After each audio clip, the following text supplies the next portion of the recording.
session of Vakyartha Sadhas with the Nithyananda Sangha. Today we've got another couple additions to these evening Vakyartha Sadhas. Today we are welcoming Sri Nithya Kritananda and Sri Nithya Akshaya Guna, and Sri Nithya Paramashiva. He was here last evening as well. And so if you are just joining us, or maybe you've never been a part of these sessions, Vakyartha Sadhas, just as a quick introduction, it's more of an experiential sharing, an expression of our understandings of a spiritual topic of choice. And this is really kind of based off of our Guru's evening satsangs, Bhagavan Sri Nithyananda Paramashiva's evening discourses. And so this isn't so much about a conversation as more so it's an expression of our understandings. We also have we're leaving ourselves the space to raise some questions as well, raising any doubts, and really we're trying to chew and internalize some of these very deep spiritual concepts that our Guru is revealing. And so Vakyartha Sadhas is really about being and bringing a space of deep listening. So even if you're joining us for these sessions, sometimes I see a lot of activism in the comments section. What you can do is you can very much raise some questions and be involved in these sessions. But at the same time, it's really about bringing that deep space of listening and allowing yourself to internalize and contemplate on some of these truths along with our fellow disciples here as well. So these sessions, before we get started, we kind of talk about what today's topic is, and today's topic is enlightenment is real and possible, and delusion is your own making. So each one of us throughout the session will talk on one or two one or two concepts or understandings that we've gotten based off of this topic. And then at the end, we'll all take a moment to discuss and maybe state a powerful cognition of ours. And so during these sessions, you're more than welcome to just sit down. Swamiji says, take 10 minutes, sit, internalize, and really contemplate these truths. So if you don't have a full hour with us, that's how long these sessions are, not to worry, but at least spend 10 minutes here with us. And if you do that, you're definitely on your way to enlightenment as well. And so with that, we'll get started with our prayer, and we will ask one of our new attendees, Sri Nithya Kritananda, maybe you can lead us in the Sadguru Vandana. Bring your palms together in front of your chest. We'll start off with the Sadguru Vandana. Nithyanandam Paramasukhadam Kevalam Jnanamurtim Dvandvadidam Gagana Sadarsham Tattvamasya Ekam Nityam Vimalamachanam Sarvadi Sakshibhutam Bhavatidam Trigunarahidam Sadgurum Tam Namami.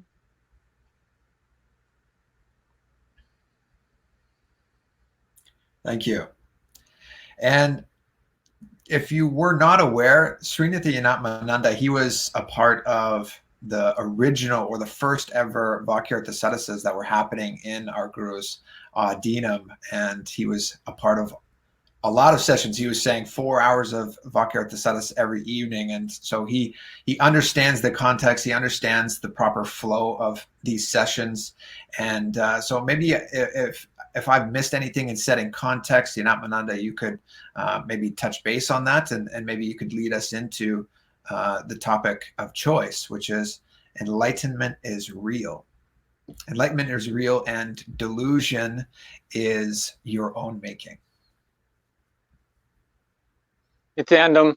Yeah, great, exactly. So Vakyartha Sadhas is basically it's a space, and it's a listening space where we can all come together and share our cognitions about a spiritual topic revealed by Swamiji, revealed from the source.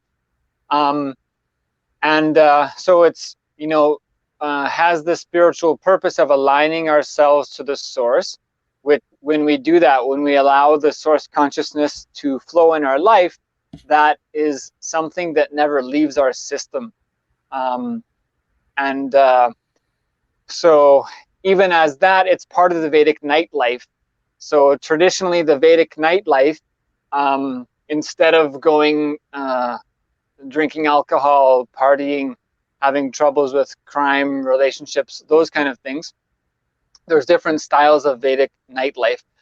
One of the practices will be, there's a different festival basically every day, which will involve many different celebrations. Vakyartha Sadhas is one of them. Even things like Vadyam, drumming, singing, dancing, all of these are different components of Vedic nightlife. So the entire Vedic civilization is Enlightenment based. Wherever you are, whatever part of society you're in, everything that happens in your day is designed to lead you to the purpose of your life, which is manifesting the highest consciousness in your life. And the Vakyartha Sadhas is one of those components to even ensure that we do think about what has been spoken by the enlightened master. So each child in their life goes to school with an enlightened master so that the children get the right context for their life from the very start. And they're taught the basic enlightenment sciences from the very start of their life. So they never get into the delusion that reproduces a society full of delusion, crime, uncaring, those kind of things. So the entire civilization is to make sure everyone gets the very best start with the very best support from an enlightened master. And the Vakyartha Sadhas is a listening space and a possibility to ensure that we're thinking about the enlightened revelations, making them part of our life. And it's a safe listening space where an entire community can come together without threat, without the need to perform, without the need to show each other up, and creating a space where just listening happens with the intent of everyone getting deeper completion, deeper understanding, a deeper connection to self and to source.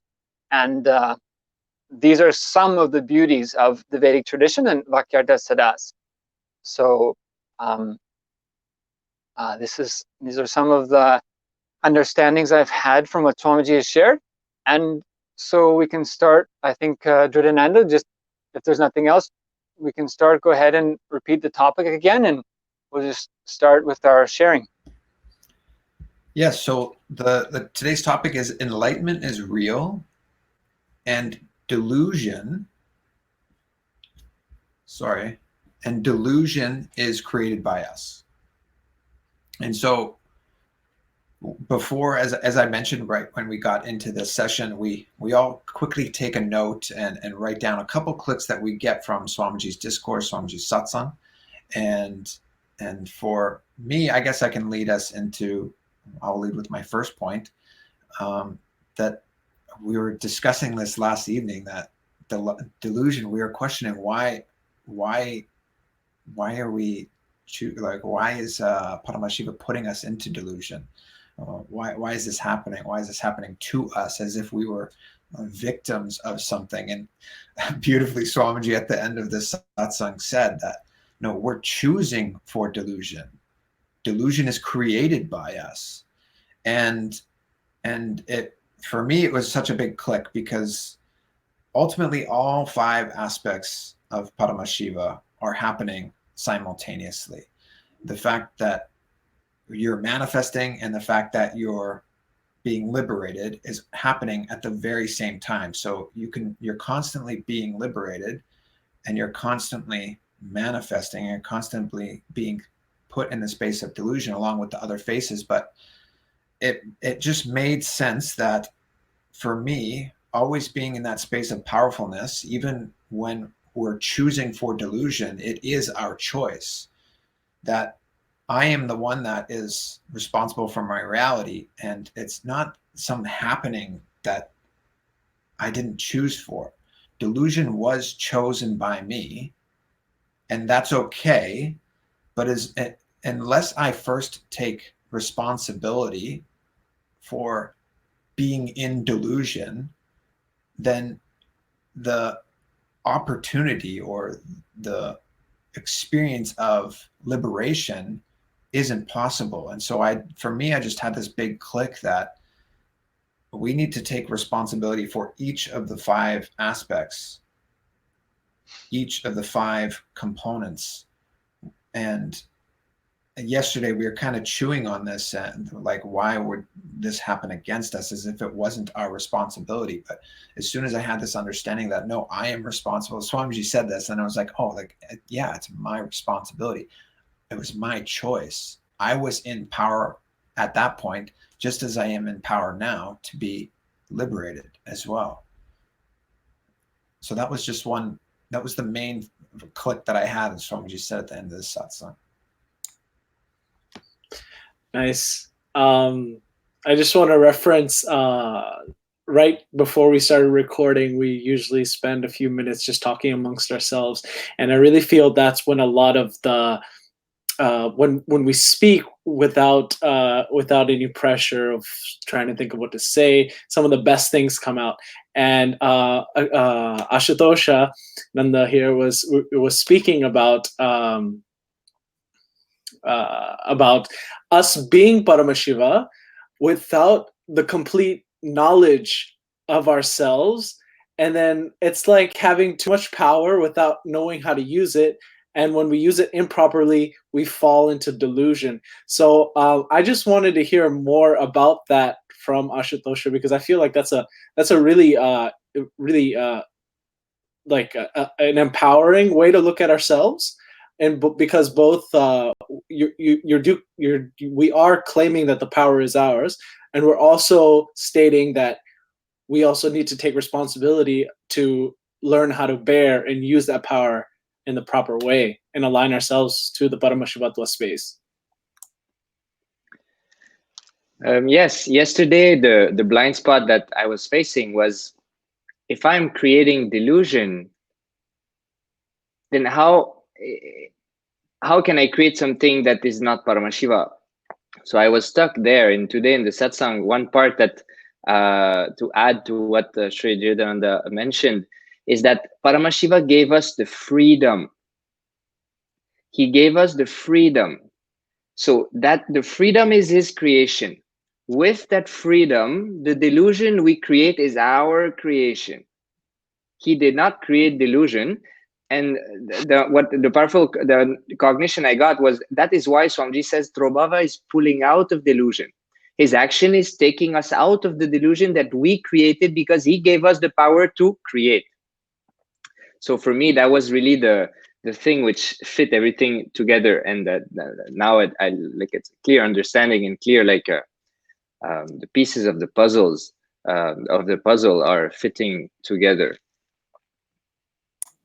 Awesome. And to piggyback off that, the concept that we're creating our own delusion. One thing that Swamiji said in this just now in the satsang was, we create our own delusion by coming to conclusions about the nature of the reality that we're experiencing. So, like, I would like to illustrate this via like an example. Something happens on the external world, and we automatically have a response like, oh, that was something good that happened. Oh, that was something bad that happened. Oh, that was something right, or oh, that was something wrong. We automatically decide to paint it in some frame, in some view, perspective.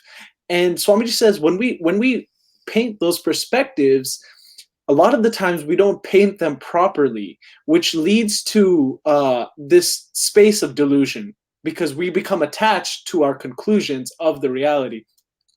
And so, based on this, the point that I wanted to bring up was, since delusion is our own making, coming to our own conclusions about the why of reality, we can simply decide to stop making them. And so this is a cognition I wanted to chew on a little bit, is deciding to stop making the conclusions about a reality while still living in the reality, while still powerfully handling the reality. And what are your guys' thoughts on that? Like, do you feel that living without conclusions is a possibility, or for me, I just wanted to say was it feels a little bit unsettling. Like I don't know. There's like a little bit of space of not knowing how to respond or how I should relate to the world. You know what I mean? I'd like to add to that, because you started off by saying that we can come to the conclusion that something is good, and my cognition on that is that our idea of good is not good enough, or else we would have came to no conclusions. It's as if, Paramashiva is always auspicious. Everything's always great. But when we come to the conclusion of good, it's like we have this expectation of what good is, and then we only hit that ceiling. But it's something beyond that. So it's always, every time we come to a conclusion, I feel that it's something that's less than what it's actually is happening. So if you actually vibrate with that conclusion, then coming to a conclusion makes no sense. And I think when you experience that as a reality, that is that, thoughtless space, samadhi space, where you don't really need to think about anything that's happening. You don't have to come to conclusions about anything that's happening. Everything's auspicious, and you're totally convinced about that. It's like what Swamiji said about Parashakti. I think it's Manon Mani, whatever her name was. Just no thoughts and no words. So I think that's the space that of coming to no conclusion is. It's as you were saying that, a cognition came to mind was like to live without a narrative, because we tend to think our lives are flowing in a certain way, and we should be doing this and we shouldn't be doing this. But to not have any conclusions about the reality is to suggest that life doesn't have a narrative. Like we can't say that's the right thing or we're doing this because, you know what I mean?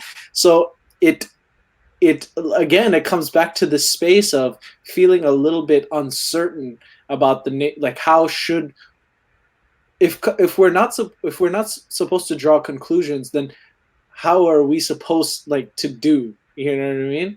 Like what is the actual space that we should be carrying in relation to the reality? Yeah, I actually wanted to touch on that. When you say that, what comes to mind is where Swamiji said how to live in the now. The now isn't like the chronological time. The now is being in that space of Paramashiva and the Paramashivatva.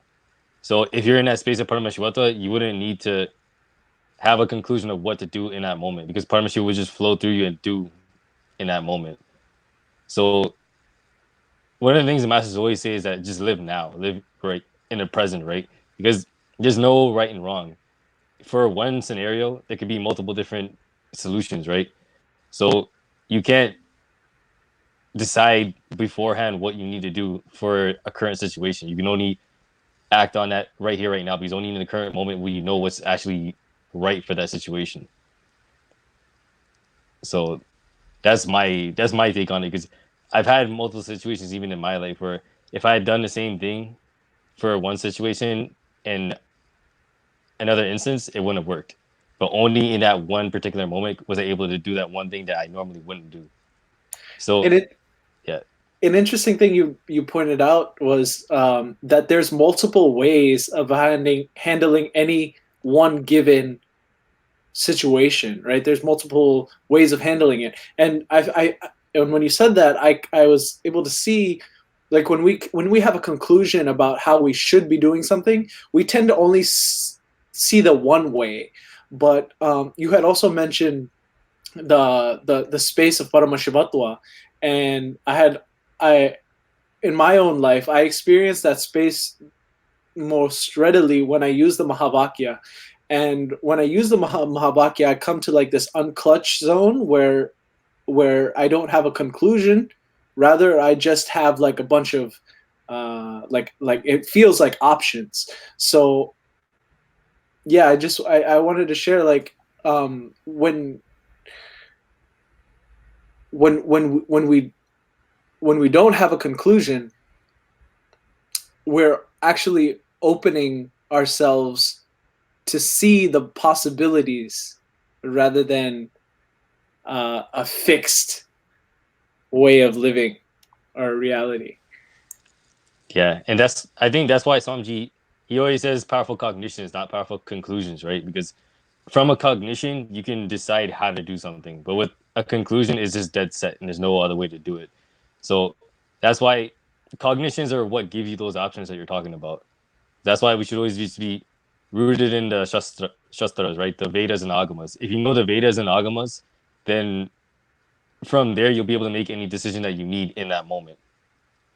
So that's why conclusions aren't necessary. It's only powerful cognitions that are necessary. That's why Swamiji is saying powerful cognitions by themselves will enlighten you. That it'll make that enlightenment express in you to begin with, because it comes from enlightenment. Interesting you say that, because now I'm able to draw the line between conclusions and dogma. And any sort of dogma is essentially set conclusions. And on the other side of the spectrum, there is the powerful cognitions, and you described it beautifully. The powerful cognitions give you the freedom to live your reality in a powerful way without having any set definition of that reality. Cool. I have a question. Yeah. Oh, I have a question. Yes, go ahead. Yeah. So one thing I wanted to say too is that Swamiji was saying before that anything other than Guruvak is delusion. So that right there is just, it gives you that whole guiding principle between dogma and what's not delusion, right? Because you can always just have that filter of, okay, is this Guruvak? If it's not Guruvak, then we know off the bat it's already delusion. So yeah, Ashutosh, you can have your question now. Okay, great. Just to reiterate, the topic for today's Vakyartha Sadhas is, for everyone who's listening also, enlightenment is real and possible. Delusion is your own making.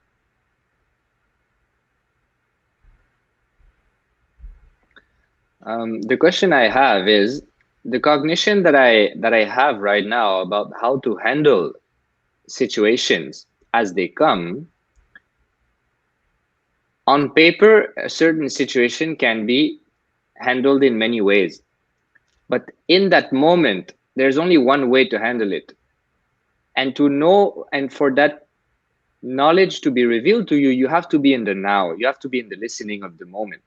If you're not in the listening, you will not know how to respond or handle that situation.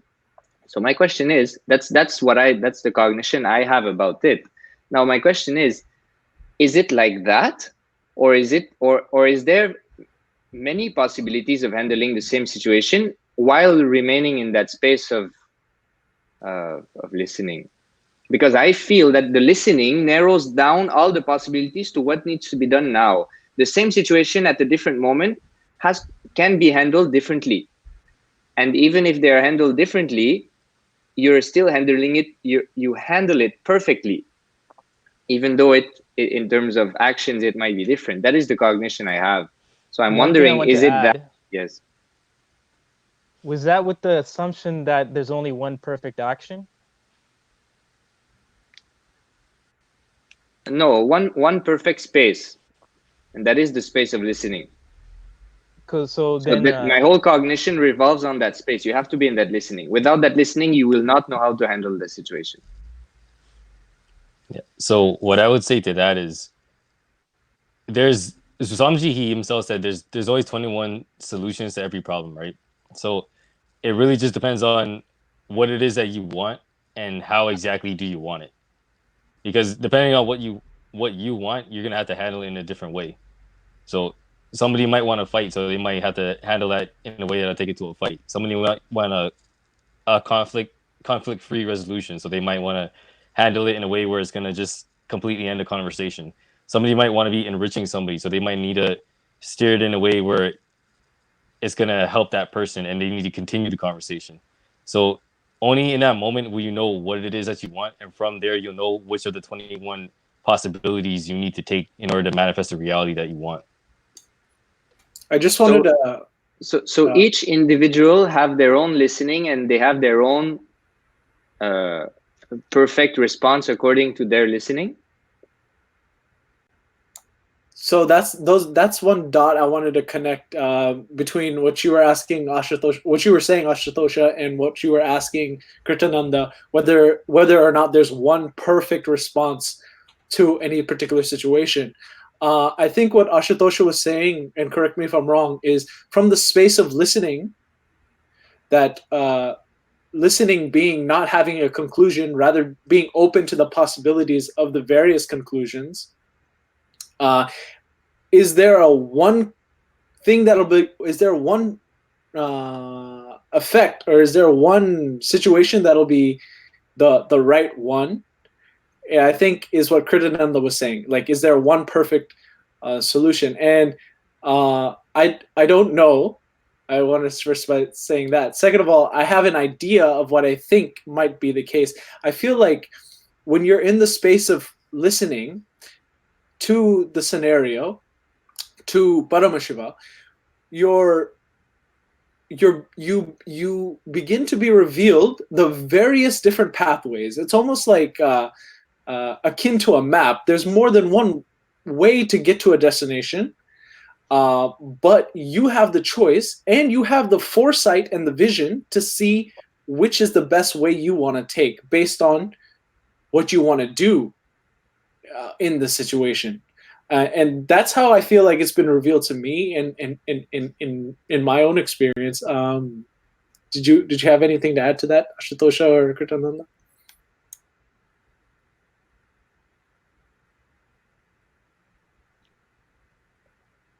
Well, I didn't think there was going to be just one perfect way of, like, I was having that same cognition that you were saying, which is there's going to be many different ways of handling that situation.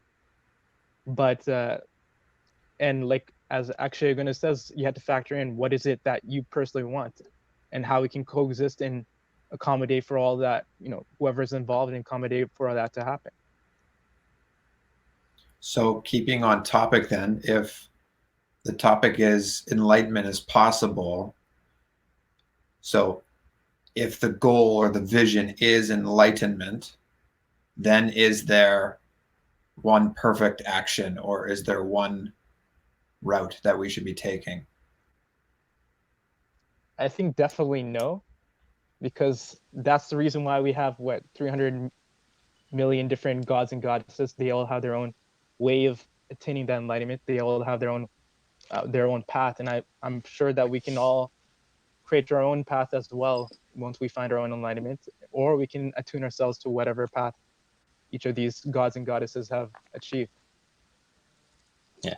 What I think is that there is always one perfect answer, but from that one perfect answer, a bunch of unique answers come, which is the Paramashiva.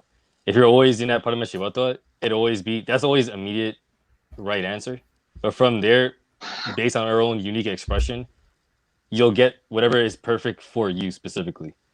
Because we can't just say that there's a perfect one solution, but for you specifically, there'll be something perfect for you.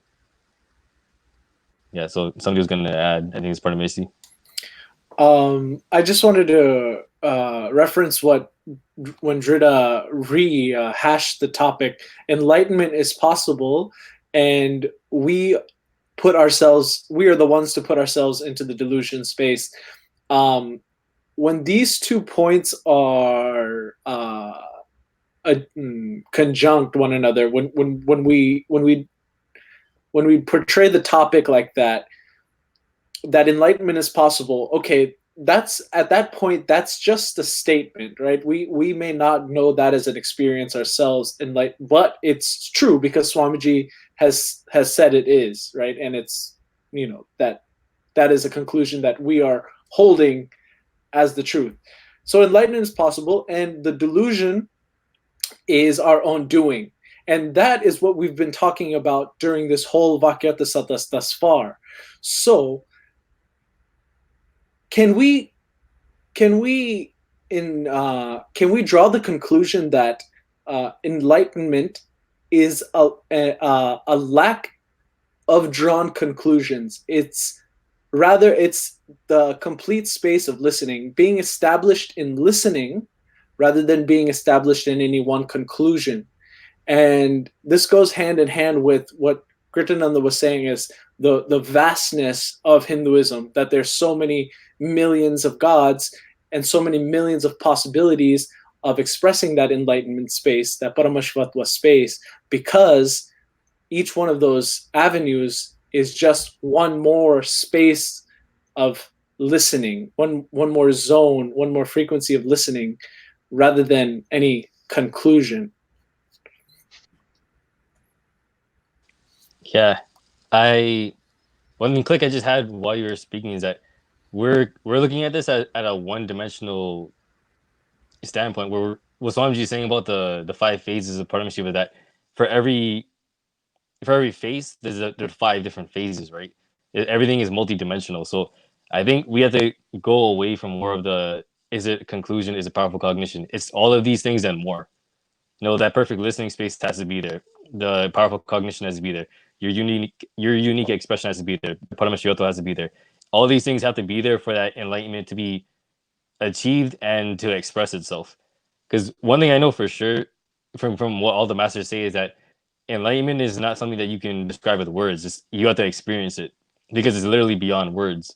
So for us to say, like, is it like listening and cognition, conclusions, all these, the main thing is the experience, but you have to factor in all the different dimensions of enlightenment, which again goes back to the experience, because you can't, it's beyond your mind to even express it with the words. So experience is probably the most important thing, and that's what would keep you out of delusion more than anything, because you can't fake an experience. You can't be in a delusional experience of enlightenment. It's either it's enlightenment or it's not. So I would say, yeah. But for us to understand what is enlightenment, we would have to in some way qualify it. And I feel like through this Vakyartha Sadhas, we're trying to get a better understanding of that space by trying to qualify it through understanding what delusion is. Yeah, that was just what came to mind as you were speaking. Yeah. So what I would say about that is, it's like, get back to what Swamiji said about like the Vedas and Agamas is the ultimate truth. Like, it's not there to hurt us or anything, right? We should always just reference back to what the Shastras say about it. So if you look into like the enlightenment experiences of the different masters, we're saying like the near bija samadhi, where there's just completely desireless, completely thoughtless. You're just completely in that oneness of Paramashiva in the Ananda. The Ananda is that the complete intoxication of Paramashiva. Intoxication is not exactly the best word, but the full bliss of Paramashiva. So that's at least one powerful cognition or conclusion that you can come to about that. That if you're not at least experiencing that, then you're not in a near bija samadhi. And that's like the highest samadhi, at least as per my knowledge. So if anybody's just tuning in, today's Vakyartha Sadhas topic is enlightenment is real and possible, and delusion is your own making. Yanat Mananda, would you maybe like to give a few cognitions on this?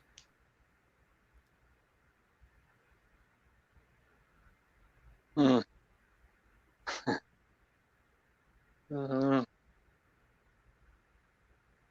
can. I have one cognition that Swamiji mentioned, which clicked with me. Was he was saying enlightenment is possible when you live intensely, which also led to a question. He was referring to the intensity of a child compared to an intensity of an adult, and so the question I had was, what is authentic intensity?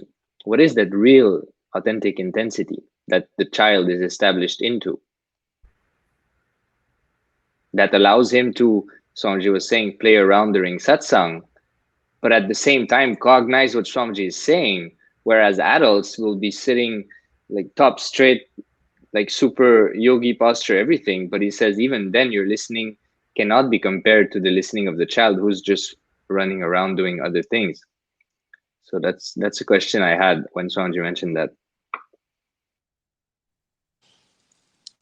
I think it's that the child doesn't have all the preconceived notions that we do. You know, when we hear something, we already have our preset criteria of what we believe about it, which again, that's getting back to our own delusions that we've created and started subscribing to. Whereas a kid doesn't have any of that. The kid's just fully in that moment. So I remember Swamiji said in one satsang that the perfect silence isn't hearing nothing; it's hearing everything together at once. So what that child will be experiencing is the perfect space in the now, where they're running around, but they're not just running around. They're running around. They're taking in all of the sounds, all of the experience, all the Shaktipada. Everything is completely happening for them as one experience in the now, which that would be that perfect intensity. I think that's what Swamiji would be saying. I had a visualization while you were speaking, and like this is how it was narrated to me. It's like as we grow up, we come to, as Pramesti was talking about, different conclusions about life, having all these narratives that we were trying to fit our cognition or our understanding about life into this narrative, and trying to this sort of action sort of happening. Whereas a kid has not established all these conclusions yet. Basically, what intensity is for them is basically like running at like 100 kilometers an hour. And the frequency of the cognitions that Swamiji is trying to share with us is moving at that same speed. And it's like if they're running at the right speed to be able to catch that football, then they're able to catch it. But if you're standing still and the football's coming at 100 kilometers an hour at you, what you're going to do? Nothing really. But then it sort of shows that it's not really listening in terms of the way that we're understanding what listening is making sure our frequency or our vibrations at a very high a high speed to be able to match and tune in with that. One interesting point that that came to mind as you were speaking, Kritananda, was something on what Akshay Guna was saying, where we as adults have conclusions already formed, and versus a child who doesn't have so many conclusions formed already. When a child is exposed to these truths, they're in the authentic space of listening because there's not a conclusion there. And when the right conclusion is given, the child just simply understands it as the truth.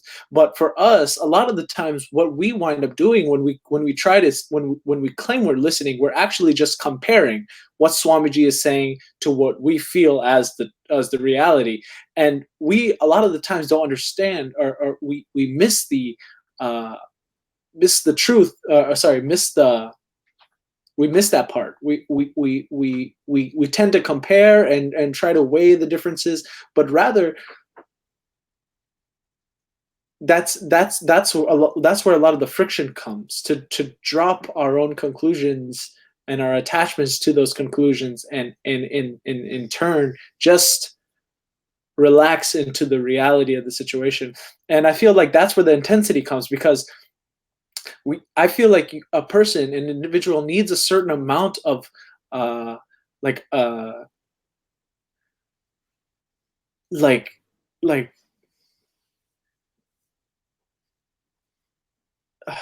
I'm trying to put intensity into words, but well, I want to add on to that. The delusion that sort of got wiped out from my space when we're talking about intensity, and this example of kids that Swamiji has shared, is that when we're living intensely and we're having less and less conclusions, we're actually doing more, we're being more active than when we're thinking that we're being more active by using our brain or coming to conclusions or thinking or whatever we're doing. We're actually more active when we're not doing what we think that we're supposed to be doing. And so what that sort of challenges is that this idea that enlightenment, living with powerful cognitions, is not a space of nothingness. It's actually a space of total activity. I hear what you're saying. So as you were saying that, I was sort of getting the sensation that when we decide to live aligned to the conclusion Swamiji has revealed to us, our actions will will manifest in a more streamlined fashion, as opposed to us taking actions based on the conclusions we already have. We will naturally run into blockages, hurdles, incompletions, fill in the blank. But when we align ourselves to the cognitions and conclusions that Swamiji has revealed as the nature of reality itself, that life becomes streamlined. And I feel a child, especially who has no conclusions, when those powerful cognitions are inserted to that child doesn't know powerlessness. That child is not exposed to the hurdles, is not exposed to the problems, blockages, and conclusions in the first place. So that individual radiates in a completely different mindset and in relation to reality. I had a segue that I want to go into from here. And I don't know if you guys heard this like juicy cognition that Swamiji has shared, was that enlightenment is just a powerful cognition. And that sort of takes away that sort of a mystic sort of vibe about enlightenment. It's like, oh, it's just a powerful cognition. To live enlightenment is just a powerful cognition. Meaning what? To live based off powerful cognitions. It's a decision to live based off powerful cognitions.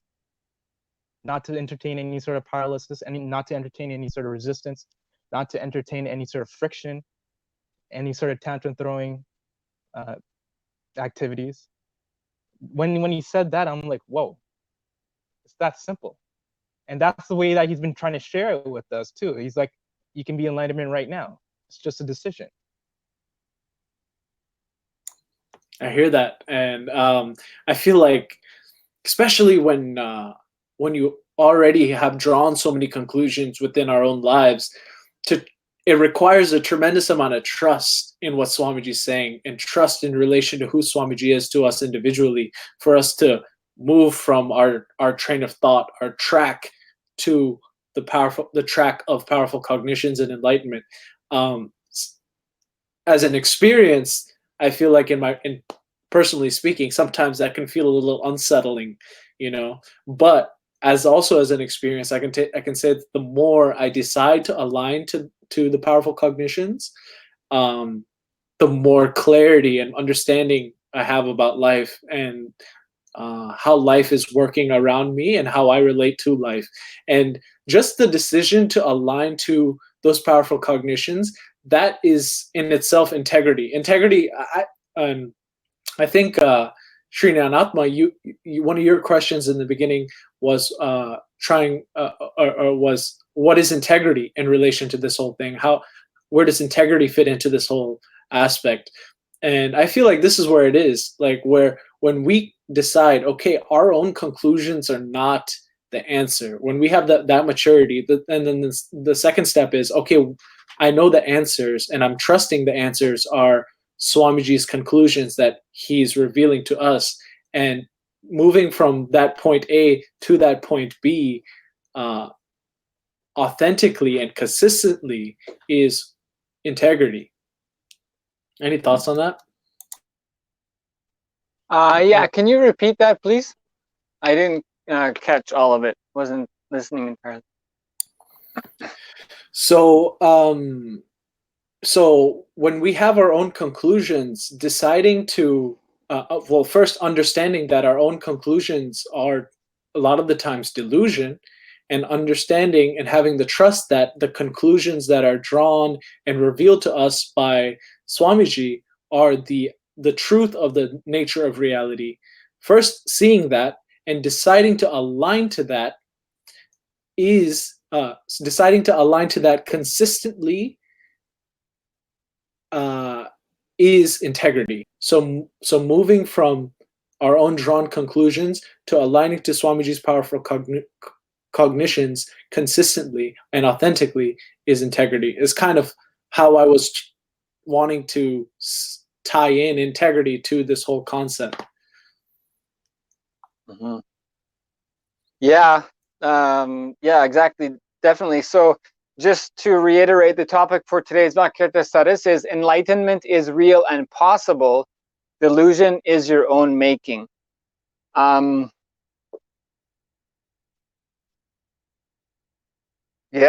I don't know if anyone else has something to share about that. Yeah, I'd like to speak on that. Just about the integrity. See, everybody's integrated. It's just about a matter of what are you integrated to, right? So I feel where the delusion comes in is where we come up with our own conclusion and we decide to be integrated to that. That's what puts us into delusion and takes us away from our enlightenment. Because the enlightenment was already there to begin with, because the Atma is already enlightened. Nothing needs to be done to it. But when we decide that our conclusions are better than Paramashiva's conclusions, and we decide to be integrated to that, that's what brings us into the delusion and takes us away from our enlightenment, and it removes our ability to express that enlightenment the way we would normally be doing it. That's why all it takes to express enlightenment is just a powerful cognition, because that powerful cognition will break the foolish cognition that you have created for yourself. And that's why if you have that cognition, then it's easy to just follow the master, because we know everything that he's saying is Shastra Pramana, and it's coming from that enlightened space. So if you pick up his cognitions, you'll naturally just start expressing your enlightenment, because those cognitions are coming from enlightenment itself, and they're there specifically for you to express enlightenment. So that's my take on that. So my question for all of us and all the viewers is it possible to live without conclusions about life while intensely engaging in life? I would say yes. I say it's possible to live without your own conclusions, but you need the conclusions of the Vedas and the Agamas. Because the Vedas and Agamas are the user manual of life. Because Paramashiva created it. He created it with the user manual. That user manual is Vedas Agamas. If you don't abide by those cognitions there and there, you end up with a big mess. You see, it's not that you need those either. You don't need them. But without them, you're not going to be able to live enlightenment. And without living enlightenment, you're not going to have the life that you want. Your whole life it'll just be you destroying yourself or living in suffering and misery. Because he's a non-violent being. He only made everything so you can live enlightenment, live blissfully, live joyfully, and live the way you want to live. So it all comes down to a matter of how do you want to live? Do you want to live doing what you want, being joyful and blissful? If so, you need the conclusions of the Vedas and Agamas. If you don't want that, then you don't need conclusions. You can just have no conclusions to go through life with a blindfold on, and whatever comes is going to come to you. We have 2 more minutes here until we'll finish with powerful cognition. I just wanted to share my cognition about that is you need a master conclusion, like the conclusion that Guru is Paramashiva, aligning to Guru will answer everything else. And that much, no other conclusion other than that is required. And then just aligning to the master afterwards. It seems that that's not a hard conclusion. It's not a you understand what I'm trying to say, right? It's a broad direction rather than a conclusion. And I feel like actually what you were saying, Shiguna, was that in the Vedas and Agamas, we're not left with conclusions at the end of the day, but we're left with cognitions at the end of the day that help guide us through our lives. And so the more we hold those cognitions close to our hearts and our awareness, conscious awareness as we live our life, the more we can stop relying on our conclusions and start relying and living with the freedom of cognitions. Yeah, I feel that's exactly it. It's literally just the powerful cognition of Vedas Agamas gives that whole general map of how to engage with the life. But then exactly what Ashutosh said is if you just align to the Guru, everything else will fall in place. Because if you see Ramakrishna Paramahamsa, his Guru told him to eat fecal matter, and when he did, he became enlightened. So, only your Guru would be able to tell you that. So, and only the integrity to the Guru would give you that intensity of life to actually make that happen for you.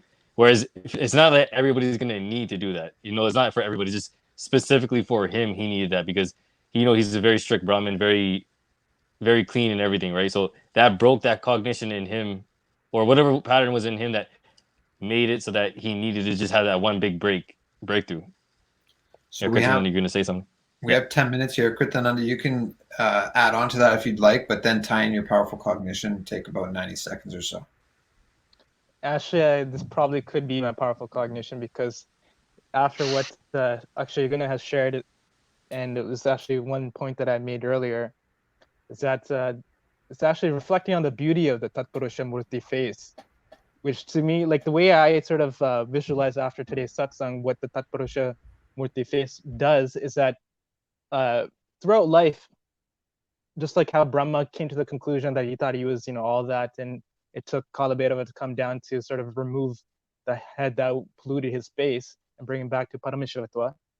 We come to these faulty conclusions or cognitions about life, and that brings us to delusion. And it's like we create a knot in our system. And that knot is very specific, very individualistic. It is not the same for every single person. Tatpurusha Murti is like the one that like the action that comes in and sort of figures out exactly how to undo that knot, create that event for you, specifically for you to get that click. Because if it was possible for me to just say, oh wait, you're Paramashiva, get out of this, the whole world would have been enlightened by now. But it takes that action of creating that exact event to be able to knock some sense into you to give you that experience of enlightenment. So it seems it's such a, and especially before these last few satsangs, it seemed like we were such a victim of this sort of this action of Paramashiva, but it actually is the most beautiful and sort of like the most unrecognized, like the Tyagaraja of the different faces. So your powerful cognition in one line would be? That Purusha is the action of undoing the specific knot that we created. Akshay Gunananda, would you like to? Yep. So my powerful cognition would be in one statement: the Guru's ultimate, follow him and you'll achieve the enlightenment. Anything other than that is just nonsense. Because life is unique. If it's unique, then you need what's uniquely for you. Your Guru is the one who's going to give that to you.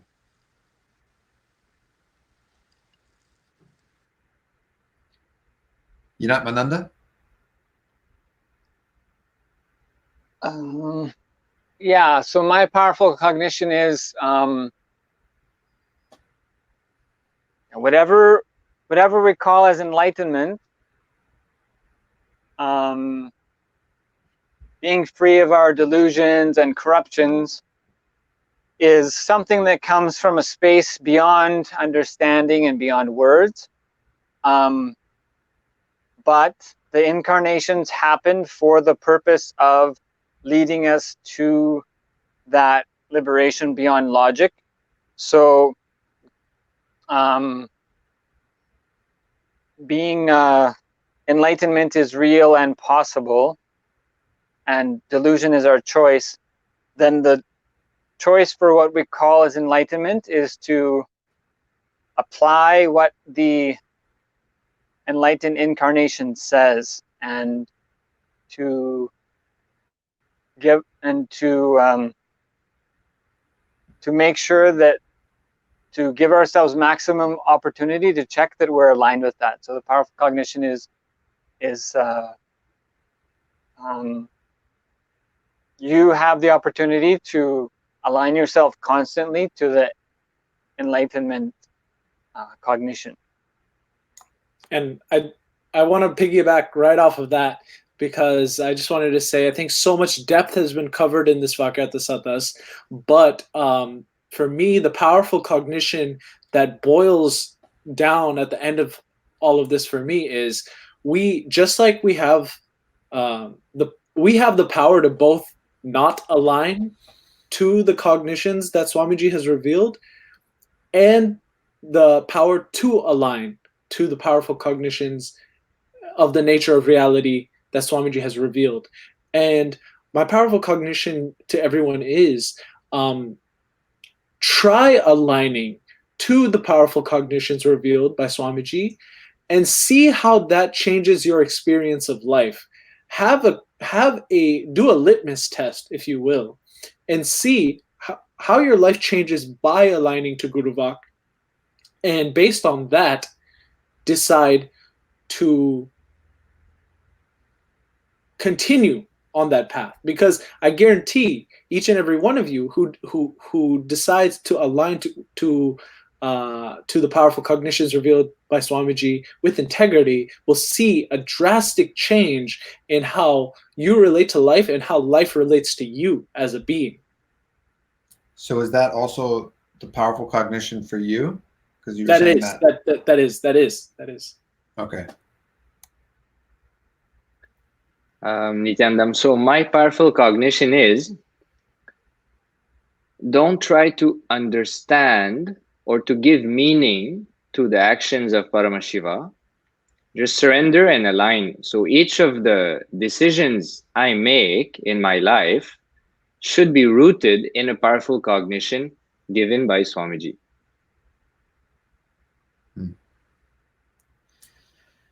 And I mean, all there's so much deep talk in these Vakyartha Sadhas, and of course, it's Kritananda with his football reference that sticks out to me.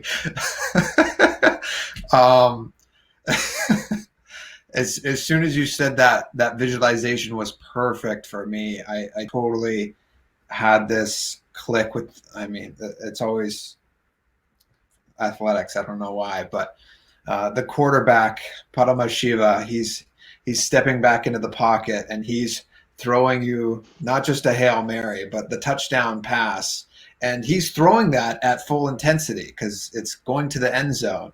And you standing on the line of scrimmage, you have to be running at full speed. You have to be full integrated to catching this pass, living completely intensely in the moment to catch that pass. And of course, that means you have to be living with an immense amount of intensity, and then packaging it all together with what's been said today, that intensity and aligning to Guru Vak. For us as disciples, we totally understand this, and it's more tangible for us.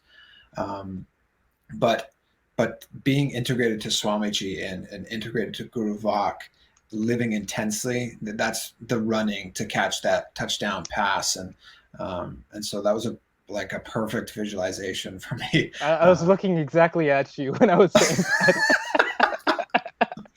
You gave me my click.